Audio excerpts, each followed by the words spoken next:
ताज्या बातम्यांसाठी महान करेला सबस्क्राइब करा आणि बेल आयकॉनला क्लिक करा। सांगा आम्ही जगायचं कसं? चंदा वाघिणीच्या मुक्त संचारामुळे चित्तूर वारुण परिसरातील भयभीत रहिवाशांचा वन विभागाला संतप्त सवाल। चांदोली राष्ट्रीय उद्यानात वन विभागाकडून ताडोबातून आणलेल्या चंदा वाघिणीला कोर झोन मध्ये सोडण्यात आले होते।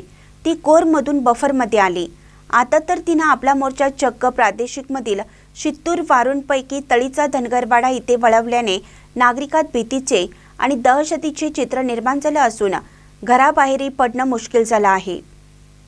परिसरात वाघीण फिरत असल्यामुळे वाडी वस्त्यांवरच्या लहान मोठ्या मुलांच्या शाळेचा प्रश्न निर्माण झाला आहे। सकाळी तळीच्या वाड्यावर चंदा आल्याचे समजताच वाडी वस्तीवरील विद्यार्थ्यांनी सुट्टी घेत घरी बसणं पसंत केलं आहे। चंदा वाघीण ही 7 ते 8 दिवसापूर्वी उदगीरच्या पठारावर मलकापूर उदगीरी मुख्य रस्त्यावर दिसून आली होती। आंबाईवाडा इथेही ती दिसून आली होती। या ठिकाणी एका शेतकऱ्याचे रेडकू गायब झालं होतं। त्याची शोधाशोध करण्यासाठी वन विभागाने त्याला त्या ठिकाणी मज्जाव केला व जनावरे सोडण्यात येऊ नये असे सांगण्यात आलं। त्यामुळे सर्व नागरिक व शेतकरी वर्गात भीतीचे व चिंतेचे वातावरण आहे। आज तिने आपला मोर्चा तळीचा धनगरवाडा या परिसरात वळवला आहे।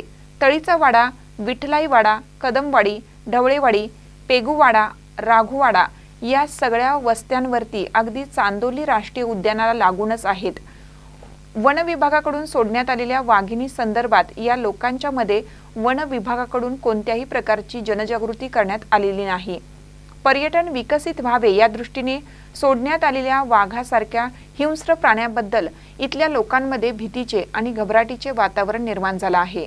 याकडे संबंधित वन विभागाने गांभीर्याने पाहून त्याबद्दल जनजागृती करावी अशी मागणी इथल्या रहिवाशांमधून केली जात आहे। वन विभाग मात्र याबाबत काहीच उपाययोजना करत नसल्याचे दिसून येत आहे। महानकर न्यूजसाठी शिवाजी नांगरे, चित्तूर वारुण।